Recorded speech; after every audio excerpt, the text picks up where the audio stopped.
Hello, dear travelers. Welcome to another evening of whispered legends and flickering hearth fires. Tonight, I want to take you somewhere special. Somewhere cold and beautiful and just a little bit haunting.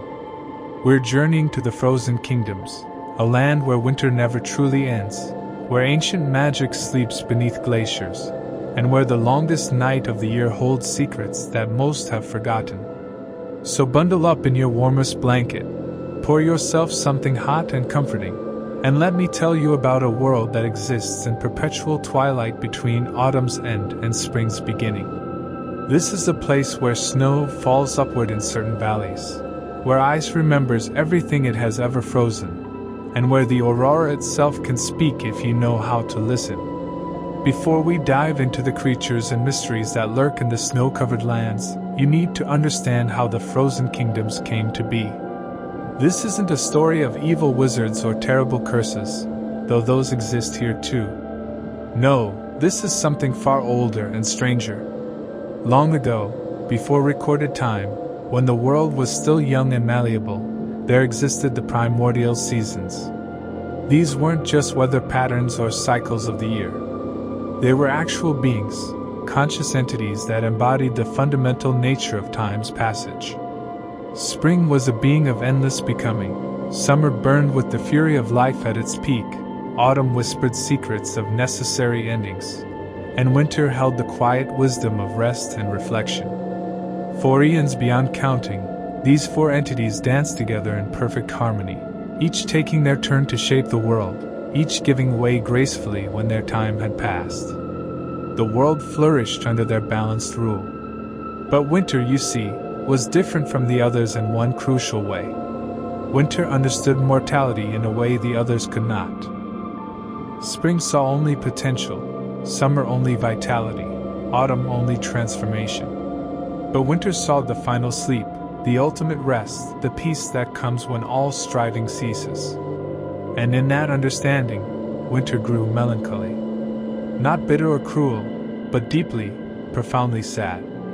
Because winter knew that even the primordial seasons themselves would one day end. This melancholy grew over countless millennia until winter made a decision that would change a portion of the world forever. During one particular cycle, when winter's turn came to blanket the land in snow and ice, winter simply did not leave when spring's time arrived. Not out of malice or defiance, but out of a deep, aching desire to preserve something perfect and still before it could change and eventually fade away. The other seasons raged and pleaded. Spring sent warm winds that froze before they could touch the ground. Summer hurled lightning that turned to hail before it struck. Autumn wept leaves that crystallized into orange and gold ice sculptures before they could decay. But winter remained, wrapping a vast territory in an embrace that would last for thousands of years. Eventually, the other seasons had to accept what had happened. They could not force winter to release this land, for the primordial seasons, despite their power, could not truly fight one another without unmaking the world itself. So they withdrew, continuing their dance in the rest of the world, leaving behind this one frozen territory where winter's sorrow had taken permanent root. But here's what makes the story beautiful rather than tragic. Winter's melancholy wasn't destructive. The land didn't become a lifeless wasteland. Instead, it became something else entirely. A realm where winter's particular kind of magic flourished and evolved. Where life adapted to the endless cold and found its own strange beauty. Where the stillness allowed for reflection and memory in ways the other seasons never could. The people who live in the frozen kingdoms now, thousands of years after winter's choice, don't see their homeland as cursed. They see it as touched by something profound. They've built civilizations around the unique properties of eternal winter. They've learned magic that only works in deep cold. They've discovered that ice, when it never melts, can hold memories and songs and even thoughts if you know how to listen to its crystalline structure. But winter's sorrow still permeates everything. On the longest nights, you can hear it in the wind that sighs through the ice forests. You can see it in the aurora that dances overhead, showing colors that don't exist anywhere else in the world. And you can feel it in your own heart when you stand alone in the vast snow fields under starlight so bright it hurts. The geography of the frozen kingdoms is as varied as any temperate land, just locked in winter's embrace. There are the shivering forests where crystalline trees grow from pure ice, their branches singing in frequencies just below human hearing. There are the obsidian plains where volcanic glass lies beneath shallow snow, creating vast dark mirrors that reflect the sky perfectly. There are the howling peaks where mountains so tall their tops disappear into clouds that haven't moved in centuries. And there are the silent valleys where the snow falls so softly and constantly that sound itself seems to freeze before it can travel far. The largest settlement is the city of Crystalline, built entirely from enchanted ice that never melts and is harder than steel. The city is built in concentric rings around a central spire that reaches into the sky, each ring representing a different guild or family clan. At night, the entire city glows with internal light, as if stars themselves had been trapped within the ice during construction. The architects of Crystalline discovered long ago that if you freeze water at the exact moment it catches moonlight, it retains that luminescence forever. But we're not here to talk about the cities and settlements, cozy though they are. We're here to talk about the strange and wonderful and occasionally terrifying things that exist in the wild places. The creatures that have adapted to this endless winter. The phenomena that occur nowhere else in the world. The mysteries that have accumulated in the cold and dark like frost on a windowpane. So let's begin with something that will make you appreciate your warm bed tonight. Let me tell you about the frost shepherds and the terrible responsibility they bear. Deep in the most remote regions of the frozen kingdoms, where even the bravest explorers rarely venture, there exist the frost shepherds. These aren't human, though they once were. There's something that humanity became when it took on a burden too heavy for mortal shoulders to bear alone. The frost shepherds are tall, far taller than any normal person, standing perhaps 9 or 10 feet in height. Their bodies are covered in a layer of rime and frost that never melts, giving them an appearance like living statues carved from ice and snow. Their eyes glow with a pale blue light that can be seen for miles in the darkness. They wear robes woven from the auroras themselves, garments that shift and shimmer with colors that shouldn't exist, and they carry staffs carved from the heartwood of trees that died in winter's first year of eternal rule. But the truly haunting thing about the frost shepherds is their faces. If you look closely, you can see hints of the humans they once were. A familiar curve of a cheekbone here, the shape of a smile there, features half preserved in the frost-like fossils in ancient stone. They remember being human. They remember warmth and laughter, and the taste of hot food and the feeling of sunshine. But those memories are distant now, viewed through thousands of years of service to a purpose they cannot abandon. What purpose, you ask? What could possibly be important enough to transform humans into these eternal sentinels? The answer lies in what sleeps beneath the deepest ice. You see, when winter chose to stay and never leave, many creatures were caught in that first great freezing. Not just animals and plants, but things far older and stranger. Beings that existed before the primordial seasons, remnants from when the world was still forming and the laws of nature hadn't fully solidified. Winter's eternal cold didn't kill these things. It couldn't kill them because they weren't really alive in any way we'd understand. But it did freeze them in place, trapping them in ice so deep and cold that they fell into a sleep from which they cannot wake. Most of them, anyway. Because ice shifts and cracks and moves, even ice that has been frozen for millennia. Glaciers flow like rivers in extremely slow motion. Pressure from above can cause fractures thousands of feet below. And when those cracks form, when those shifts occur, sometimes things that should stay sleeping start to wake up. That's where the frost shepherds come in. They patrol the deep ice, listening for the telltale sounds of ancient things stirring. They can hear through miles of solid ice, detecting the subtle vibrations that mean something below is beginning to move. When they hear these signs, they go to that place and they sing. The Song of the Frost Shepherds is unlike any other music in the world. It's not beautiful in any conventional sense. It's a sound that resonates at the exact frequency of ice itself, a harmonic that reinforces the crystalline structure and deepens the cold. When a frost shepherd sings, the temperature around them drops so rapidly that the air itself begins to crystallize. New ice forms in layers, sealing cracks, reinforcing weaknesses, pushing the sleeper back down into deeper cold. But here's the thing that makes them tragic figures.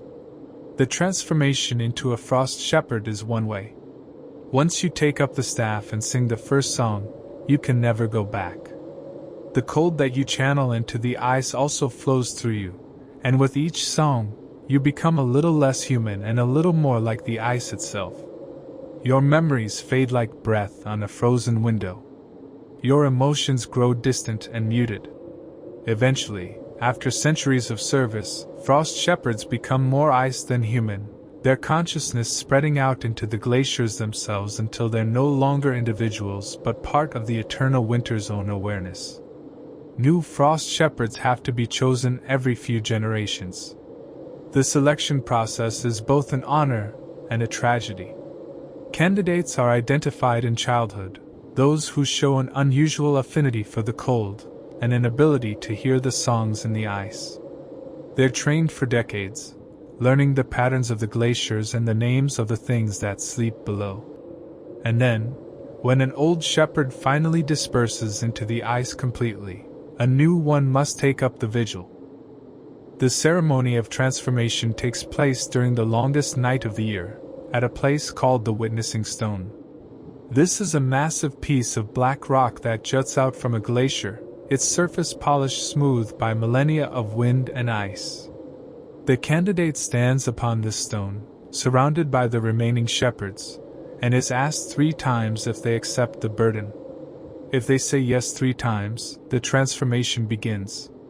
The shepherds sing together, their voices creating harmonics that resonate through the ice and up through the stone. The aurora overhead intensifies, drawn down by the song until it touches the candidate. In that moment of contact, something fundamental changes. The candidate's warmth is exchanged for cold, their mortal lifespan traded for an existence measured in centuries, their individual identity gradually surrendering to a greater purpose. There are currently 7 frost shepherds maintaining the vigil. Each one patrols a different region of the deep ice, following routes that take decades to complete. They rarely speak to one another, though they're always aware of each other through the ice itself. Once every century, they all gather at the Witnessing Stone to share what they've learned and to see if any of them are ready to dissolve completely into the glaciers. The people of the frozen kingdoms hold the shepherds in the highest regard, though they're also deeply feared. Villages that lie along the shepherds' routes leave offerings of memory stones, small crystals inscribed with names and stories and wishes. The shepherds collect these, and though they cannot respond in conventional ways, it's said that they carry these memories with them into the ice, preserving them for eternity. But every so often, despite the shepherd's vigilance, something beneath the ice grows strong enough to resist the songs. When this happens, the shepherds must make a terrible choice.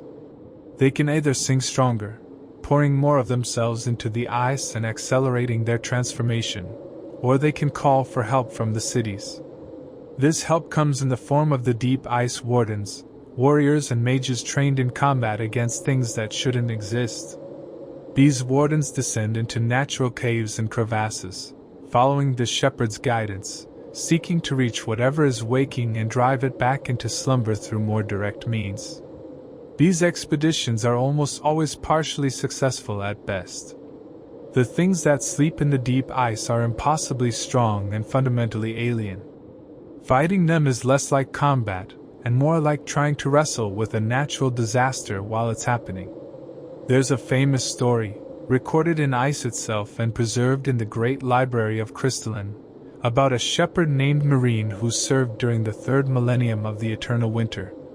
Marine was known for having the most beautiful singing voice among the shepherds, so beautiful that even after her transformation, echoes of her humanity remained in her songs. For 200 years, she patrolled the northwestern glaciers, maintaining the sleep of dozens of ancient entities. But then, in the autumn of her 3rd century of service, she heard something new. Not the usual stirring of something restless in its frozen prison, but something else. A sound that seemed to be coming from everywhere and nowhere at once. A rhythm that matched her own heartbeat, or what remained of it. She followed this sound for decades, trying to locate its source. It led her deeper into the ice than any shepherd had ventured before, into regions where the pressure was so intense that the ice itself had transformed into exotic crystalline structures that existed nowhere else in nature. And there, at a depth that should have been impossible to reach, she found something that changed everything the shepherds thought they knew about their purpose. What she found was another shepherd, one who had served so long ago that all record of them had been lost. But this ancient shepherd hadn't dissolved into the ice like the others. They had instead become something new, a consciousness that existed as a pattern of vibrations within the crystalline structure itself. And this consciousness was singing back to Marine, calling her deeper. The ancient shepherd, whose name had long since been lost to time, showed Marine something terrifying and wonderful. The things sleeping in the deep ice weren't all dangerous. Some of them were simply dreamers, entities whose entire existence consisted of sleeping and dreaming, and whose dreams sometimes leaked out into the ice around them, creating the strange phenomena that occurred in the deepest parts of the frozen kingdoms. One of these dreamers was directly below crystalline itself. The entire city, with all its beauty and light, was built on top of a sleeping entity whose dreams manifested as the veins of glowing ice that ran through the glaciers. The entity's dreams were peaceful, even joyful, and they suffused the ice with a quality that made life possible in this frozen land. Without this dreamer, the frozen kingdoms would be truly lifeless. But here was the terrible truth that the ancient shepherd had discovered. The songs of the frost shepherds, meant to keep dangerous things asleep, were also keeping this beneficial dreamer from ever fully expressing its dreams. The shepherds, in their vigilance, had been inadvertently suppressing something that made the frozen kingdoms habitable. Marine faced an impossible choice. Continue singing as she had been taught, maintaining the status quo but limiting the potential of the land, or change her song, allowing the benevolent dreamer more freedom but risking that other, more dangerous things might also wake. The records say that Marine returned to the witnessing stone and called all the other shepherds together outside of the normal schedule. She told them what she had learned, and together they made a decision that would affect the next 1,000 years of history in the frozen kingdoms. They would change their songs. Instead of singing to simply deepen cold and reinforce ice, they would sing more carefully, learning to distinguish between the different things that slept below. They would maintain their vigilance over the dangerous sleepers, but they would sing more gently to the dreamers, allowing their dreams to flow more freely through the ice. The effects of this change were subtle at first but accumulated over decades. The auroras became more frequent and more beautiful. The ice forest grew larger and sang with clearer voices. New species of ice-adapted creatures appeared, as if the land itself was becoming more alive. And the people of the frozen kingdoms found that their magic became stronger, as if they were tapping into a deeper well of power. But there was a cost. Some of the things that the shepherds had been keeping deeply asleep began to stir more frequently. The deep ice wardens had to venture out more often, fighting against entities that had almost reached the surface before being driven back down. And some of the shepherds themselves changed more rapidly, their already gradual transformation into ice accelerating as they poured more of themselves into these more complex songs. Marine herself served for another century after that day, becoming legendary among both the shepherds and the common people. But eventually she dissolved into the ice as all shepherds must. Her final song, heard by the other shepherds through miles of glacier, was said to be the most beautiful thing ever heard in the frozen kingdoms. Those who witnessed the moment said that the aurora itself seemed to pause and listen, and that for just a moment, the endless winter seemed less sorrowful, more like a protective embrace than a melancholy prison. Today, the shepherds continue their modified vigil, carefully maintaining the balance between safety and vitality. They're helped by scholars who study the ice itself, learning to read the patterns and predict when intervention will be needed. And they're honored by everyone who understands that their sacrifice, their gradual surrender of humanity, is what allows life to persist in a land where winter never ends. If you ever find yourself in the frozen kingdoms on the longest night of the year, go outside and listen carefully.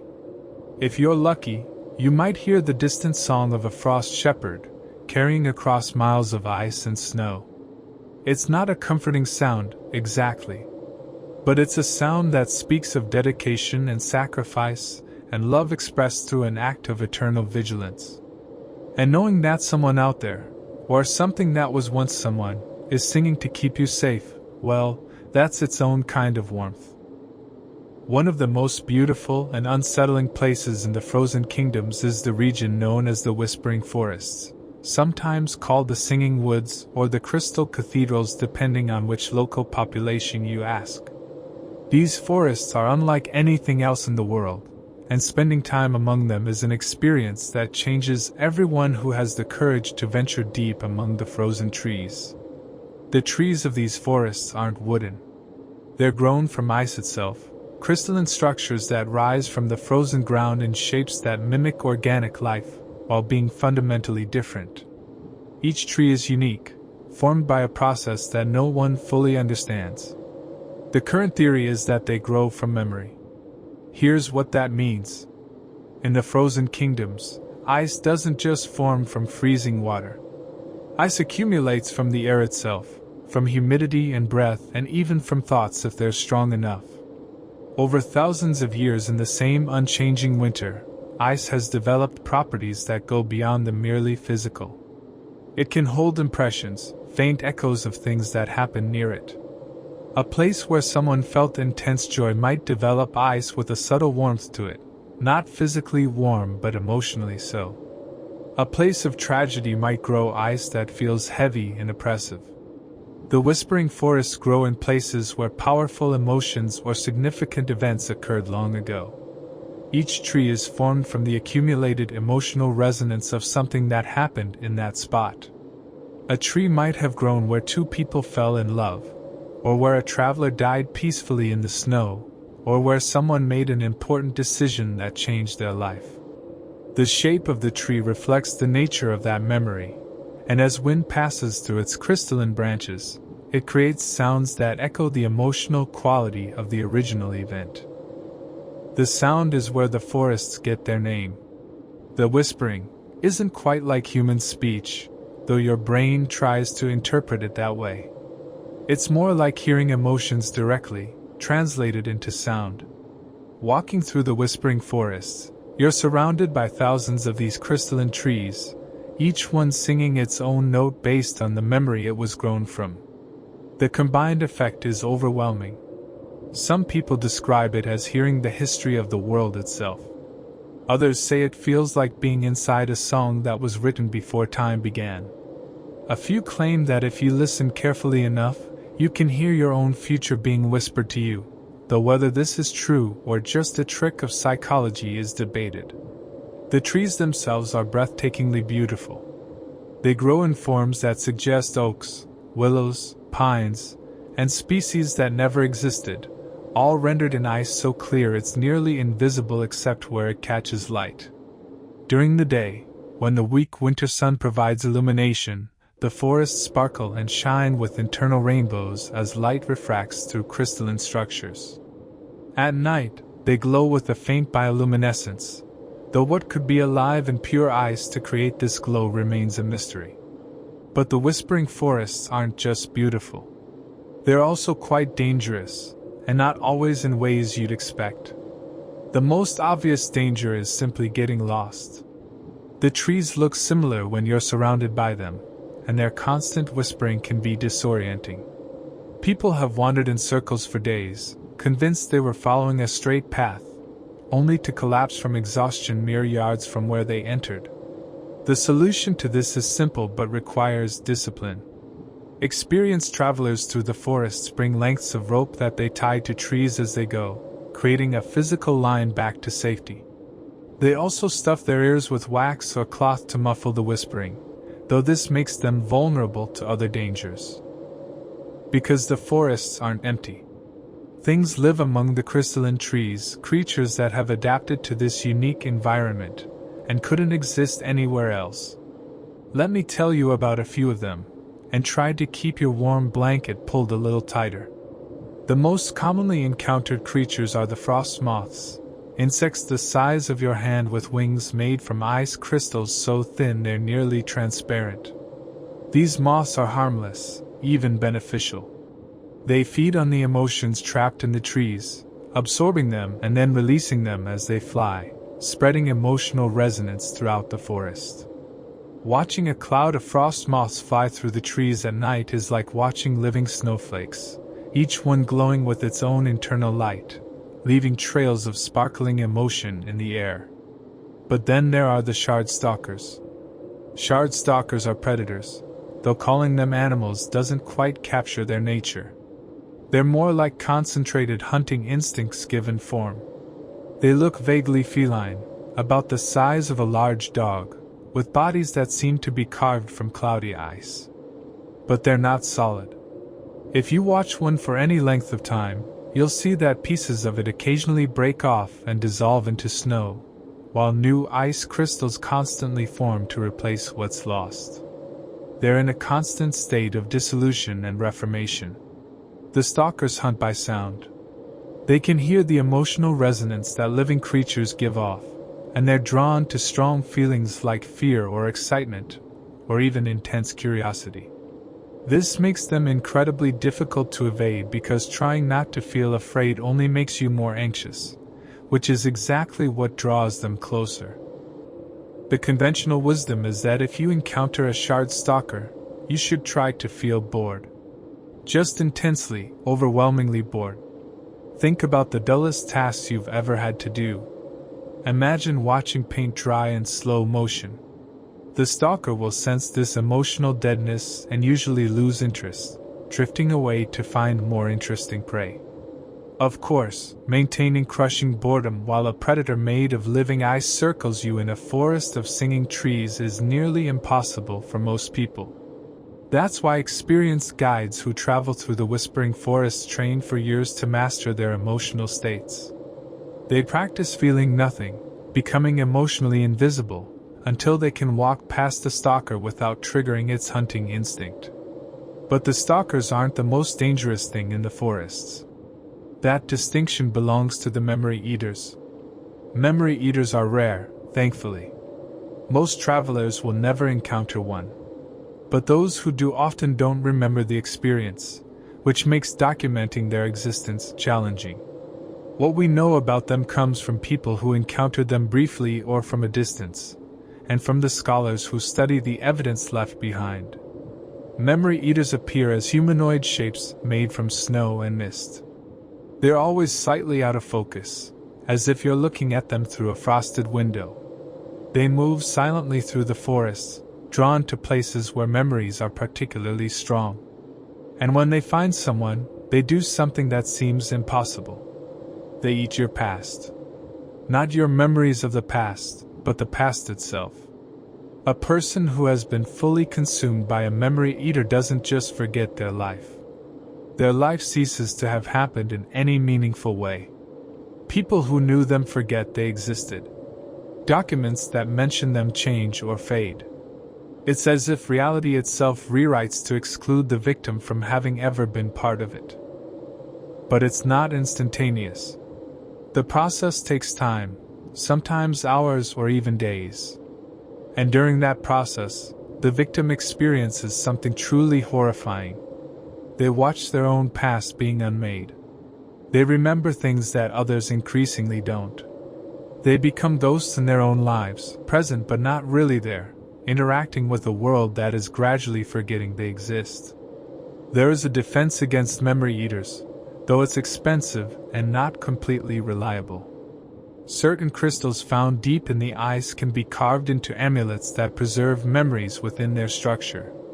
A person wearing such an amulet becomes harder for a memory eater to consume because their memories exist in two places simultaneously, in their mind and in the crystal. The eater would have to consume both, and the crystals are apparently indigestible to them. Most people who travel the Whispering Forests carry these amulets, engraved with their name and most important memories. Not just as protection against memory eaters, but as insurance against all the ways one can lose themselves in the ice and cold. Beyond the creatures, the forests themselves can be dangerous. There are places where the emotional resonance has built up so intensely that simply walking through affects your state of mind dramatically. There's a section of forest called the Morning Grove where every tree grew from a death. Walking through it, even with your ears plugged, you can feel the weight of all that loss pressing down on you. People have been known to sit down in the Morning Grove and simply give up, too overwhelmed by vicarious grief to continue. Conversely, there's an area called the Laughing Glade where the trees apparently grew from moments of pure joy. The whispering there sounds like children playing, like wedding celebrations, like the laughter of old friends reuniting. It's so euphoric that people sometimes refuse to leave, spending days just sitting and listening, gradually freezing to death with smiles on their faces. The most mysterious part of the Whispering Forests is the region known as the Silent Heart. This is an area deep within the forests where no sound penetrates, not even the whispering of the trees. It's roughly circular, about half a mile across, and stepping into it is like stepping through a curtain. One moment you're surrounded by the constant susurration of the forest, and the next there's absolute silence so complete it's almost painful. The trees in the Silent Heart are different from those in the rest of the forest. They're darker, their eyes having a smoky quality like black opal. And they don't whisper. They don't make any sound at all, no matter how strong the wind. The scholarly explanation is that the Silent Heart marks a place where something happened that was so profound, so overwhelming, that it consumed all emotional resonance in the area. The memory was too big to be held by mere ice, so it created a void instead. The trees there are grown from absence, from the emotional equivalent of a black hole. But there's another theory, one that's less comforting. Some scholars believe that the Silent Heart is actually where winter's consciousness is most concentrated. Remember, winter is a primordial season, a being of immense power. When winter chose to stay in this land forever, most of that entity's consciousness spread out across the entire region. But perhaps the core, the seat of awareness, remains in one place. And that place might be the Silent Heart. If this is true, then standing in the Silent Heart means standing in the direct presence of something fundamental to reality itself. And perhaps the silence isn't an absence but rather a presence so overwhelming that human minds can't process it, and interpret it as emptiness instead. People who've spent time in the Silent Heart report strange effects. Time seems to move differently there. You might spend what feels like minutes only to emerge and find that hours have passed. Or vice versa. Some claim to have visions while in the silence, seeing moments from their past or possible futures with perfect clarity. Others say they felt a profound sense of peace, as if all their worries and fears were temporarily held in suspension. But everyone who visits the Silent Heart agrees on one thing. When you're standing there in that absolute quiet, surrounded by those dark crystalline trees, you feel like you're being observed. Not by the trees themselves, but by something vast and ancient that's looking at you through them. Something that knows you completely, and is perhaps just a little bit sad about what it sees. The cities and settlements of the Frozen Kingdoms harvest ice from the Whispering Forests carefully and respectfully. Small expeditions venture in with proper equipment and protections, cutting branches from trees and bringing them back to be used in construction and art. Ice from the forests is prized because it retains its whispering quality even when shaped and incorporated into buildings. A palace built with singing ice is alive with constant music. But harvesting is strictly regulated. Taking too much from any one tree can destabilize its structure, causing it to collapse and lose the memory it was holding. There are guilds responsible for maintaining the forests, marking which trees can be harvested from and how much can be safely taken. These guild members spend years learning to read the structures of the trees, understanding which ones are stable and which are fragile.